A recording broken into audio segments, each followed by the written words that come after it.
sometimes as a leader, like, we have to be the first ones to put our egos aside, the first ones to not try to be like, well, I'm the boss and I'm the owner and I'm the this and you're gonna listen to me, hear me roar type thing.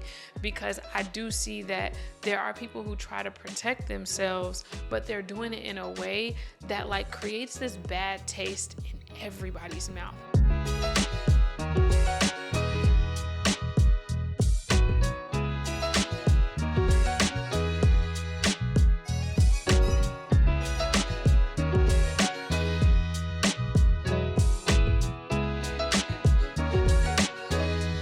Hey, what's up, y'all? This is Essence China. This is Adelaide Good. And welcome back to another episode of the Rare One podcast. Yeah. What are we talking about today? Today, we are going to talk about something that I don't think gets addressed enough. Maybe, I don't know of a whole bunch of places where they might even have this conversation, but I think it's crucial that we talk about, like, how to deal with client conflict. Ooh. Yeah. And how to handle it better than we've seen it be handled, and even how clients may have expressed things being handled, even on social media. Like, we see all this stuff, but there's no space where stylists are like, yeah, we got to handle this, other than them seeing these long drawn out policies that are low key passive aggressive. That they don't hold themselves accountable to, but they expect everybody else to. It's like, come on now. Yeah. Let's be real. Yeah.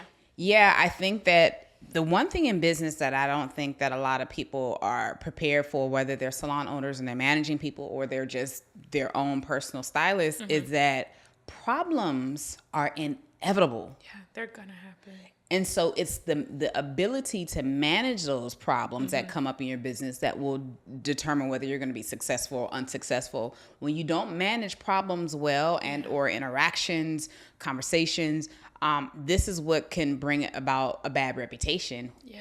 And so there's so much to talk about that. I'm really excited about that. But they're definitely going to come. And so how do you prepare yourself to deal with these issues as they come? Because somebody going to be mad about their hair. Somebody going, you know what I'm saying, always be late. And how do you deal with that? Yeah, there's so many things that we could touch on today, but we want to touch on some, like, maybe the bigger rocks, maybe the bigger things, and then maybe later we can touch on the other things. But For sure. I think the beginning is always assessment of what do you have in place personally that is a boundary that you know it's going to take you outside of your character if somebody crosses it. I don't know if enough people do an assessment. If you know that somebody cussing at you is a trigger, like, it's not to say you need to make a policy nobody can cuss. It just means if you know that's a trigger, you know that's a boundary, how do you even, like, set yourself up to know how to handle somebody talking to you that way? Are you going to respond to them with the same energy, or are you going to take a second and you're not going to respond that way? And all of that requires you to know part of yourself the way that they're not responsible to know at that time. So let's talk about what some of those boundaries are. Like, what do you feel like was a practical boundary for you that you started to implement in how you ran business? I mean, there's so many of them because, I mean, I'm thinking about my time, I'm thinking about how I want to be spoken to, but I think we set the standard first. Yeah. And I think as long as we set that standard, then more than likely we're going to have favorable interactions. And it's not to say that unfavorable interactions are going to happen, but it is to say that this is how you set the standard first. You be the standard. And so whether it was, I don't take calls outside of the salon.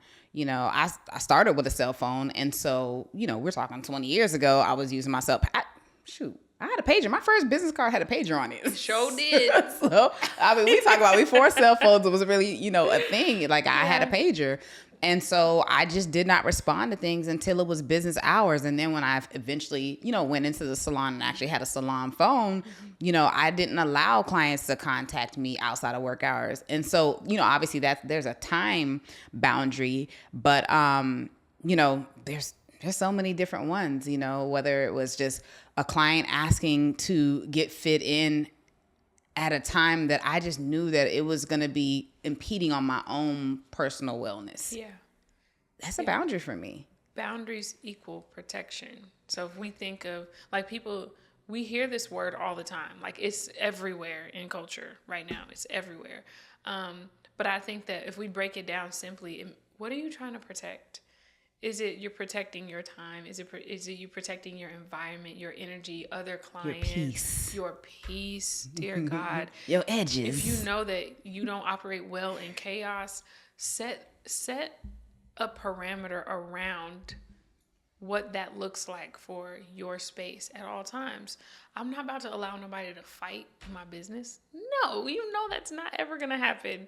So how do I, you're funny, how do I set up the parameters? Now, we can't control what everybody does, but what am I already putting in place? Am I going and making intentional time to, like, make sure it's a peaceful environment, make sure that everybody knows don't bring this in here type thing. Again, people gonna do what they do, but you know what I mean. Like, we ain't gonna have two clients duking it out. Like, it's not even an environment in that. But I think that there were practical ways that we set a parameter around. You know you can't do this. So really understanding, what are you trying to protect? Mm-hmm. Is it your environment? Is it your peace? Is it whatever, other clients? So really being able to assess those things versus making it to where people can't do anything in your establishment or around you. Like what? Like, what gives you that vibe or feeling that a stylist or a salon owner is giving off that energy that you can't do anything? I think that there's a difference between having boundaries and cancel culture. Mm-hmm. It's like, if a client messes up one time and they don't abide by your policy exactly the way that you want them to, because they're a human being and they have the ability to mess up, this doesn't mean everything can go or every mistake is, like, permissible. It just means if they mess up one time, how you handle it gives them maybe another opportunity to do better versus you can't come back. Mm-hmm. Like, you continuously lose relationships over and over again. Absolutely. If you don't have space for them to redeem themselves. Because you also going to need that grace. You're not going to show up your best self every single day. Mm-hmm. And sometimes if you sow that seed of giving somebody else grace, your clients might be more willing to give you grace. I agree. So yeah, I think that having boundaries versus completely operating in cancel culture, I feel like that's even a start. Yeah. In learning how to handle some of those client interactions much better. Absolutely. And I mean, I think that, you know, in business, boundaries are not necessarily called boundaries, they're policies. Yeah. And so you have to ask yourself, okay, how do I want my business to function? How will I now essentially just keep the flow of that, mm-hmm. you know, and make sure that I'm, like, enforcing it. And I think when it comes to policies, people will have these internal policies, internal boundaries, but they don't have the courage to communicate that, which means there's no boundary. You know what I'm saying? It's a purple unicorn. It doesn't exist because you don't have the confidence or the courage to communicate it. So it's like, okay, first establishing, how do you want your business to function in every aspect, because there's so many different things that you don't think about. Like, I remember you know, employing stylists, and they were just doing things. I didn't know that I had to have certain policies until certain things came up. And so it was like, okay, I had to build that and build that. Like, we're not doing that. We ain't doing that. We ain't doing that, you know? And so if you haven't worked a lot of times in an environment to even see how things potentially can run, mm-hmm. or you haven't even, like, went through, like, say, a company that has, like, a training manual and all these things about, you know, the do's and don'ts, the culture of the company, then when you get into business, you're going to have to build those as you go. Yeah. And it's only going to happen by things happening that you don't like. Yeah. So as you build that, it's going to be based on how do you want your company to function consistently, and then saying, okay, do I have the courage to actually do this? Like, why is it that kids can't come? Yeah. Is it because you just are being mean? You know what I'm saying? Because sometimes people are like, I don't have the courage to communicate this because I don't want to come off as mean. Yeah. Have you Absolutely. experienced that or thought that? All or I don't want to have a cancellation policy, or I don't know how to communicate, a late policy because, well, it was only a little bit of minutes late, or, maybe they don't have the money, but how else will you protect yourself? How else will you protect your business if you don't have the policy and you don't enforce it? Yeah. And if you aren't willing to communicate those things, you're giving people way more access, and it's going to negatively impact you. And you can build resentment to what you do just because you don't have things to protect yourself. And it doesn't mean you have to be selfish and not like allow room for just things to happen. Like, you can't control if somebody gets into a car accident, but if somebody is consistently late and it causes you to consistently be late, okay, something needs to be addressed. And if you don't address it, then you're just going to be scrambling for time all the time. That's not fair to you or the other clients. And unfortunately, it does give a license to people to feel like they can continue to do it, because even though they're not necessarily all the time trying to take advantage, they know that, they're bendable, they move on this. But if they know that this line does not move, like after 15 minutes, if I'm late, I have to pay a cancellation fee, or I have to pay a tardy fee, or, and so I think that that's why I remember working in a salon before Rare Essence when I lived in Maryland, and I remember her having a cancellation policy or a late policy. I can't remember. And I mean, I was 21 and I was like, I thought it was so harsh. Yeah. I literally, in my mind, but it was the way I thought about maybe myself in my time. Yeah. I wasn't mature in that, but I was like, dang, that's so, what I'm saying? Not mean, but just like, that's unfair that they got to pay. But I didn't think about it from the standpoint of, no, you're messing with my time, which is messing with my money. And there's another client that could be getting in that I would be making this money. And so therefore I have to penalize you, with respect. Like you said, if it's a life event that they couldn't have handled or whatever, or foreseen, then yes, I can go ahead and give grace there. But yeah. Okay. So I will ask, and I think now is a good time after we've prefaced, like, okay, you need to have boundaries. You need to have policies. Those are the boundaries for us. Mm-hmm. We don't necessarily want to cancel people all the time, and make a little bit of room for grace.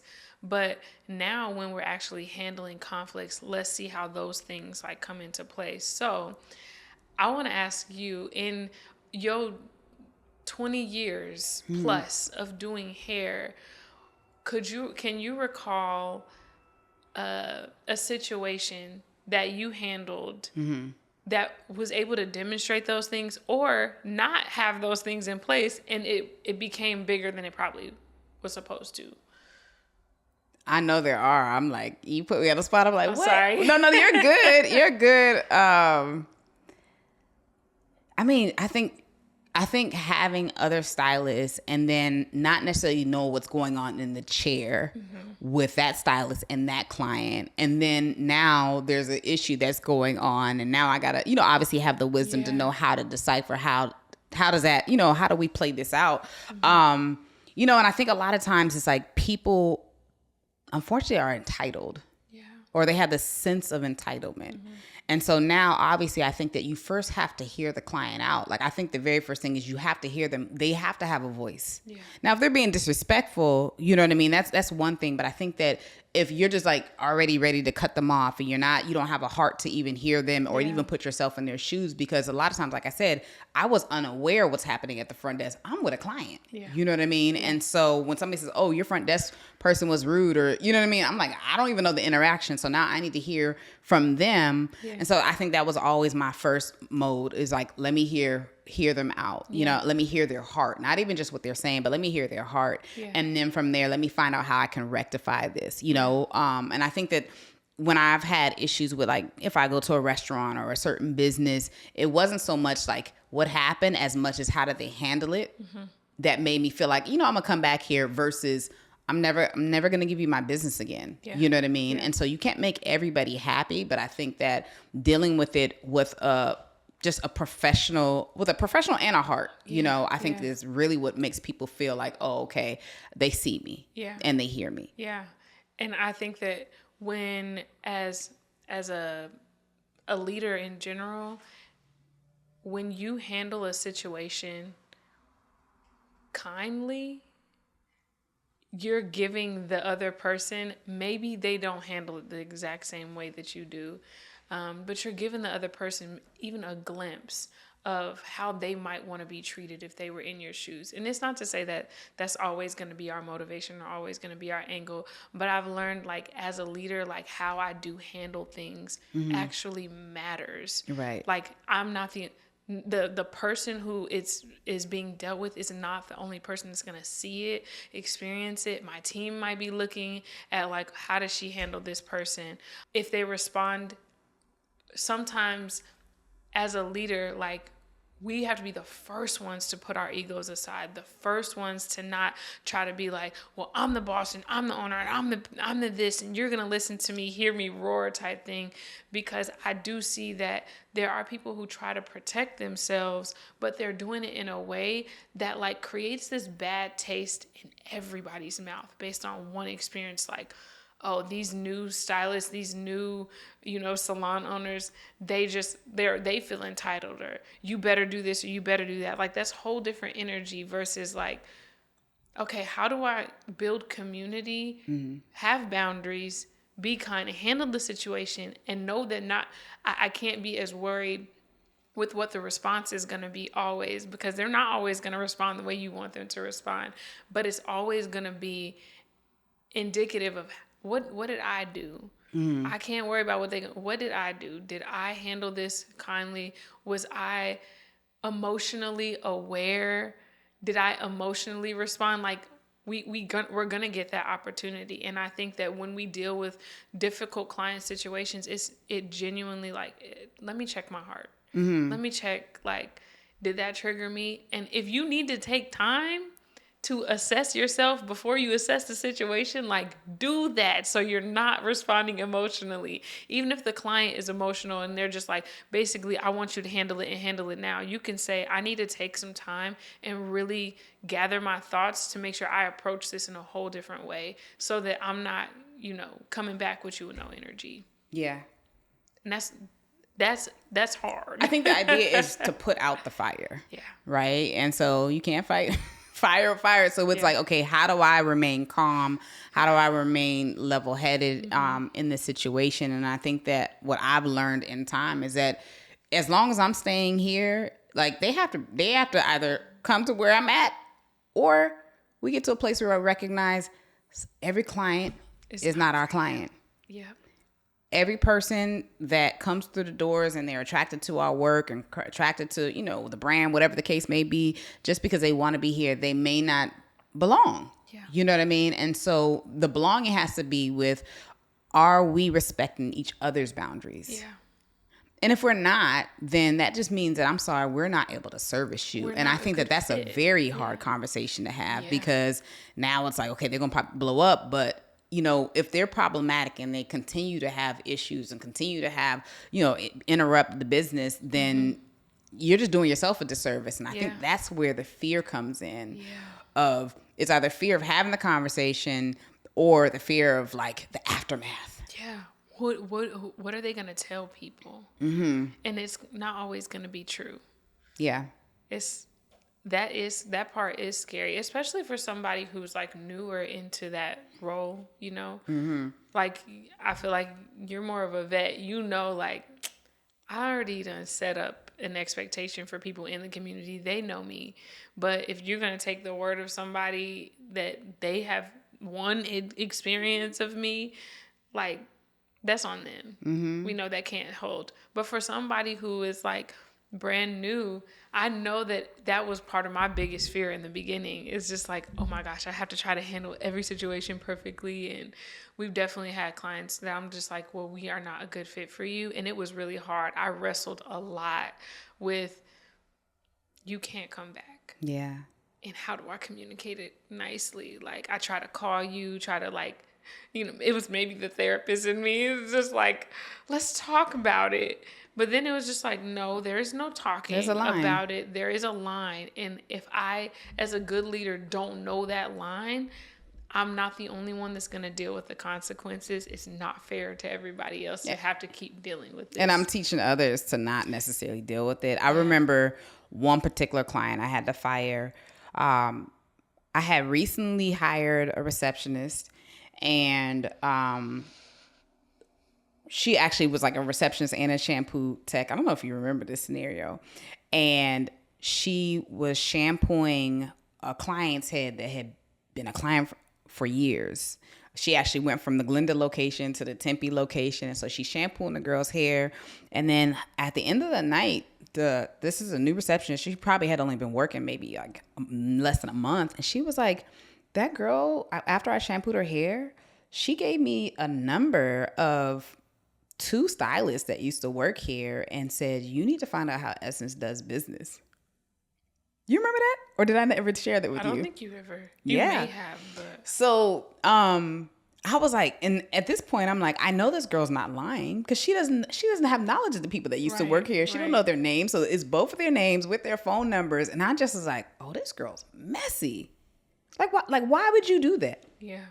And so I was just like, even then it was just like, I don't know if I don't want to have this. I know I need to have this conversation, but that at that point was just like, there's nothing to talk about. Yeah. There's no reasoning. Why did you do that? Or, it was just like, what, I'm sorry, you can no longer come here. And she had been coming for years. Yeah. And so when I find that people are literally like bringing dissension, because there are a lot of people that do come and that is their motive. That is their motivation. Yeah. And so I just realized, you're not a client for us. And so it was definitely unfortunate. And I don't know if she didn't think the girl was going to tell me. I don't know what she thought, but I know when she got that phone call, she was like, dang, but nah, we not having that. Attention all natural hairstylists. Are you ready to perfect your techniques and create flawless styles? Our online courses are here to help you with creativity, speed, and precision. We offer specialized courses in braiding, locking, and twisting, available to you 24/7 so you can learn at your own pace, anywhere, anytime. You'll be guided by industry leaders with over 30 years of experience, and we'll break down every detail, providing start to finish instructions so there'll be no guesswork. Gain the skills to become a confident and successful stylist, and start earning what you deserve. Enroll today at rareessenceacademy.com and transform your styling skills.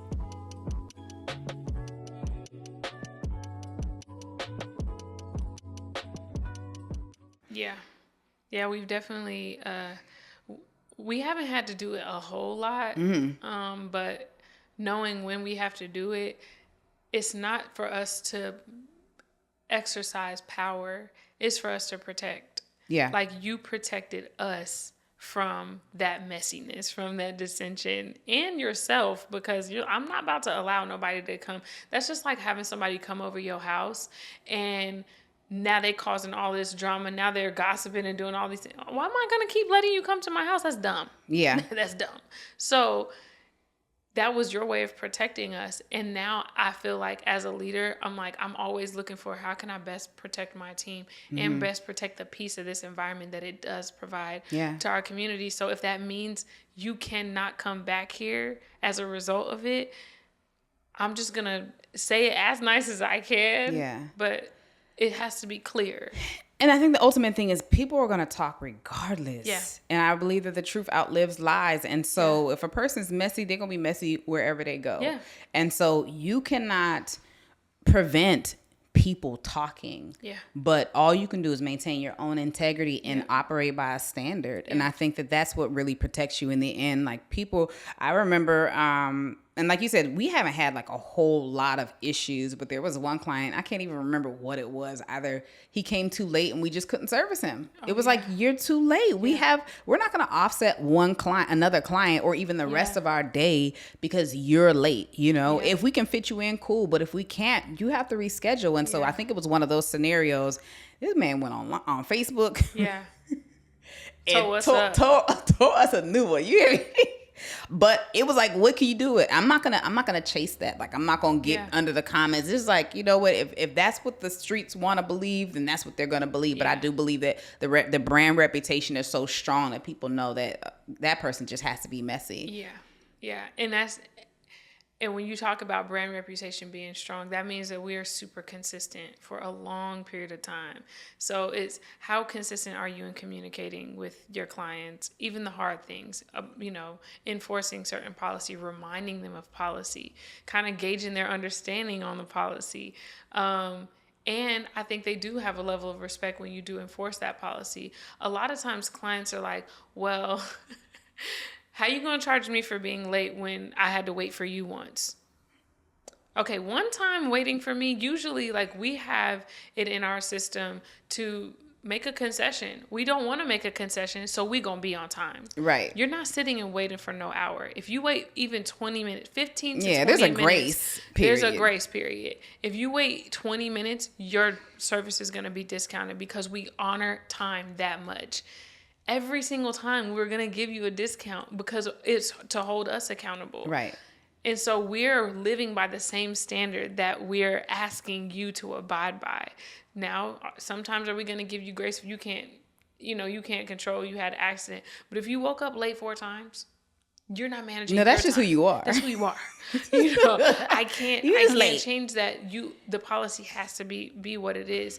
And so if you do have a policy that you don't abide by yourself, it's going to be really hard to convince the people that you're serving to honor that policy, to respect that boundary. It's going to be really, really, really hard to do that. Right, yeah. Right. So it shifted a lot for us to be like, we know that we don't have people waiting a lot. So if that's a major complaint, then yeah that's like, it's not too true. That's true. Yeah.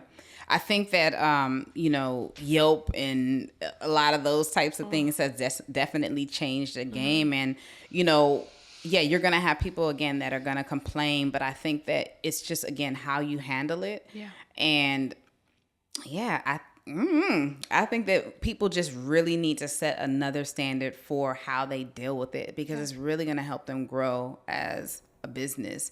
And brand reputation is important, and I think that as you are integral and you're always like keeping that standard and being that consistent, you're talking about 18 years of business, and you can probably go back on Yelp for years and see like, okay, you might have had one complaint here, one complaint there, but for the better part, the rating is high. Yeah. But that's because we know how to handle those mishaps in business, right? And some things we got time to communicate. Sometimes it's very clear, like we're gonna miss the mark, and we're only human. So we also communicate that, you know what, we did make a mistake, and we do apologize, but we also know that we're gonna do better. Mm-hmm. And so we would encourage them to like give us some grace too, because we know they're not gonna get it right every time. I love that point, because it's like, if you're considering yourself the boss, or you're considering yourself the owner or the leader, whatever it is, it's like, if you own it, then own it. Own it. Like, when you make the mistake, own it. Like, and that does take a level of humility and removing your ego. But it's like, you know what? I messed up on that. Let me take care of that. Yeah. But then we have to go to the other side of things, where people are maybe on the timid side and they just feel like they're owning everything. Yeah. And like, how have you managed, like, okay, I'm not necessarily eating this one, but it's just like, okay, I'm leaning so far on the leniency that I'm not benefiting, myself, and, I'm essentially like, my boundaries are being infiltrated, or whatever the case may be. Like, I think there's a difference in person, like who is with. There are clients that, for lack of better words, they're just bullies. Come on. They're just bullies. And it's not just with us. It's with everybody. It's who they are. It is who they are. And it takes, like, it could take us and how we respond to be able to, like, make them aware of that. Some people don't know that that's who they are. But they're that way with you go to a restaurant and they're disrespectful to a server. They're disrespectful to whoever and whatever. They see people as lowly. If there's a servant in a hotel, who is cleaning their room, cleaning their messy room, they're going to be disrespectful to them. So you think that you serving them, they're not going to be disrespectful to you. It's who they are. Right. So people get practice in being that way. And so I take that into consideration in who am I talking to? Now, I could either make them aware you're not going to bully me in this situation. We communicate the policy very clearly. And I have learned now the art of communicating kindly and respectfully and very, very clearly. And I know that that's not everybody's strength. And so hopefully we giving you something that you can use. But when we have those bullying clients, like, there is no pleasing them all the time. That's it. There's no pleasing them. Nothing is ever good enough. Mm-hmm. You can do the best work you could possibly do on their hair, and they're going to find something wrong with it and want a discount. Yep. Everything is not a discount. That's it. Do I ask you to give me a discount at your job for doing your job? No. Mm-hmm. You wouldn't want somebody to take away from what you're doing, but yet you expect somebody to always give you a discount for it not being perfect. Mm-hmm. Like, but it's what you asked for. We literally had someone like, can you cut all my hair off? Mm-hmm. And so we're like, what you mean cut it all off? We want to be really clear. You want it like to your scalp. Mm-hmm. You want it bald? You want a one? You want a fade? What are you looking for? And right. We're not barbers, but it's like, what are you looking for? I want it all off, all gone, okay. Like as low as possible. It's almost like, show me a picture then. Show me a pic. Like, but now we know we need to do all of those things because we were like, we heard you. I want you to hear I heard you. I'm communicating it back to you. So then her hair was cut off, and she complained, it's too short, ma'am.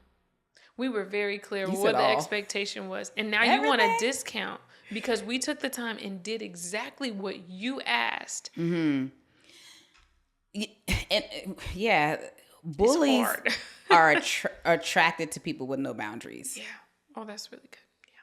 So if you're, again, going back to like not having the courage to communicate the whatever boundary you have, you're going to attract more bullies. And so this is where you have to really start saying, I'm going to use my voice. Yeah. I'm going to use my voice because there are going to be people that are always going to try to get over. Yeah. And that's not going to be a way that you're going to be able to sustain your business, build your business. You cannot sustain and give discounts for every single thing. You cannot.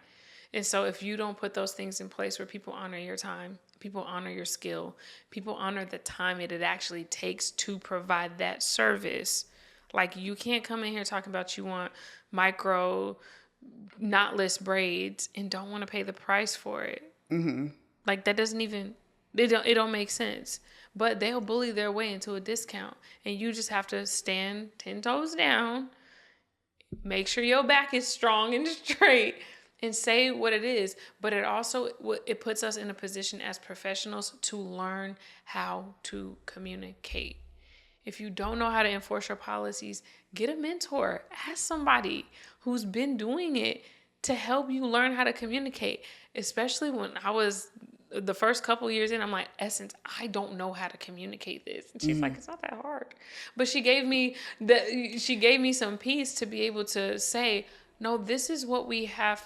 Like, this is what you have in place. You know, you gave your absolute best. You communicated up front. Like, now people know we're going to give way more details than you probably need. Mm-hmm. I'm going to give you the time. I'm going to give you the length of hair you need, because I don't want any level of confusion cracks. Because then if you make a decision, which could potentially be a mistake, you know what that means. Mm-hmm. Very, very clearly. Yeah.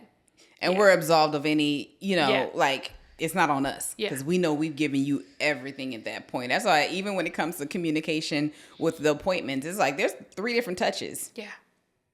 So if you didn't get the first email or the second email or the text message, I don't know what to tell you. Yeah. But the policy is a policy. So if you missed your appointment, or if you're late, or you thought it was another time, we have over communicated. Yeah. And with that being as thorough as possible, and yes, you're not always going to have every single thing in there. And I think people will be dumb to think that every business is going to be perfect and have all the things, because you haven't experienced everybody. But but if you have enough things in there and they know you're paying attention to those details, it's going to be easier to not have as much conflict. But if you are somebody who does have a lot of conflict in your business, that's an opportunity to reflect yourself. That's a real opportunity to say, what am I doing to invite this into my space? That is a word. Do I do this with other people?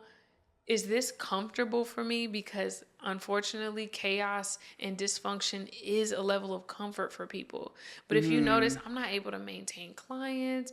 I don't feel good about coming to work every day, or it makes me nervous that I'm going to have to deal with somebody else. I go to work happy because I know I'm not dealing with that. Right. At all. I don't deal with it within myself. I don't.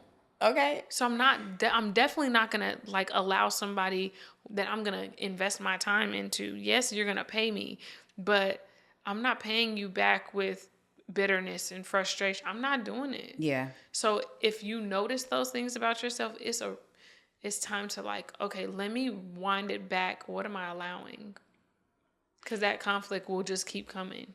What is a way that a stylist can start practicing using their voice? Like, what would be some ways where you can just be like, okay, if you're starting to realize that you have issues that are unaddressed in your business, what would be like the first way that they could start practicing using their voice? That's a good question. I definitely think that when you have essentially like a policy or something that you want to communicate to a client, you could start by sending it in an email. You don't always have to start by like verbalizing it immediately, because sometimes you don't even know like, will this offend them? Will this hurt them? You can write it down, put it in an email. You can have your receptionist start communicating some of those thoughts and or reiterate them when they get into your chair. We just had a policy update. I just want to communicate to you just so that everybody's on the same page. We now have a 15-minute grace period for, clients who are late. And I just wanted to let you know, just in case you're late, they were on time that day, but just in case you're late again or in the future, this is going to be what we have in place to make sure that we don't fall behind on the next client. And we wouldn't want somebody to do that to you. It's really just making it feel personal to the person. Right. So that they feel like, oh, you really care about me. You care about me and my time. And so I want to honor your time and the next person's time. Is everybody going to respond that way? No. But if we start making it personal to them and just reiterating what's already been communicated to them in like multiple ways, I think that it gives the client an opportunity to say, okay, they put it in an email or a text or whatever. The receptionist communicated it.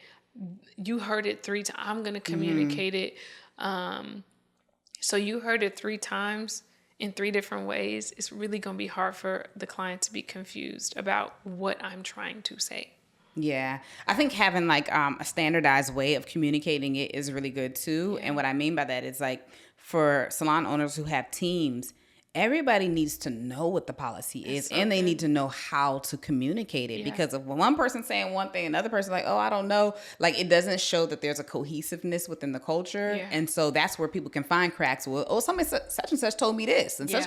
No, everybody needs to be saying the same thing. So then that means that you have to train your team as to what the policies are and how to even communicate them. Because sometimes people are like, okay, I know that this is a policy, but I don't know how to say that. Like, we role play sometimes. We sure do. Because we need the team to know, like, okay, this is exactly how it happens. And they're like, okay, well, I'm going to put you in a hot seat. Okay, I'm the client. I came in late. I'm here for my appointment. You know what I mean? And then so now practice communicating this. And so I think that even if you can, maybe you need to do some role play, like with a friend or something like that, so you can build the courage to communicate it. It definitely takes practice. Every opportunity you get, like, if you choose to get better, if you want to get better in that communication, you actually just have to start doing it. Mm-hmm. You can't just put it off until something bad happens. Like, you got to start doing it to be able to prepare yourself to have it's going to come. If you are doing business, it's going to come. Yeah. Like, just like you said in the beginning, a lot of people don't even brace themselves for it. Like, your car is going to run out of gas at some point. Yeah. Like, no matter how expensive it is, how pretty it is. Close. Yeah. If you don't put gas in it, it's going to get empty. Mm-hmm. And then you're going to be praying to the gas station. So you still have to make those small deposits to be able to build it up, to be able to sustain you. Yeah. Yep. And that speaks to stylists. Like, no matter how amazing your hairstyles are, no matter how fast you are, and no matter how, well you even operate business, problems will come. And this is really going to equip you. It's just build the courage. One, you have to have the emotional awareness and the emotional maturity, because if you don't have that, then having those conversations it's going to be fire with fire, and it's just going to end in, a mess. Yeah. So, having the awareness, the emotional maturity, and then really practicing that communication, I think is really going to set, stylists up for success. And then communicating with your team so they know how to do it. Because then you're going to have timid stylists that are like, I don't know what to say. I don't know how to say it, So as you lead in doing it, I think it'll help everybody else get comfortable saying it. It's like, it is what it is. Yeah. It just is what it is. The rule is the rule. Yeah. And I'm just doing my job. And the rule, it's not confusing. It's not confusing. So overwording something, overcomplicating something, make it simple. Keep it simple. Well, that's why I love that we're helping stylists and coaching them, because we're gonna have scripts for them and all of that. It's like, you know what, we're gonna take out all the hard work for you. Let's just go ahead and just show you what we do with our systems, and I think it's really gonna help stylists really succeed. Yeah, so. I think this industry needs, we need to be able to have these conversations and have a space where we can learn and can grow, and we want to help people grow. We don't want to see the state of natural hair or black hair in general. We all know the unfortunate stigmas that come with our community and how we do handle conflict and how we do show up professionally or unprofessionally. We want to change that in a way that's really practical, that we have evidence for too. Yeah.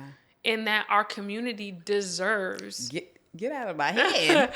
They literally, the future generation deserves to not have to deal with some of the same traumas we did as children in a hair salon. Yeah. I mean, because, some of the great compliments that we always hear, oh, you guys are so professional. Oh, it feels so good to hear. Oh, I love. And why is that? Because there's just a standard and there's a, way of operating. And I think that because we hear that, it lets us know that they've had bad experiences, and that should not be the norm. Yeah. You know what I mean? So if we can help other stylists be rare and stand in their rareness in terms of being professional and really working on their whole selves, it really is going to help our communities. Yes, our community deserves it, but we deserve it. So we have to give it to ourselves first. Yeah. Yeah. And start creating those environments we want to be in. Exactly. Yeah. Exactly. Yeah. And I think how we handle things now can just set us up for the good, for real.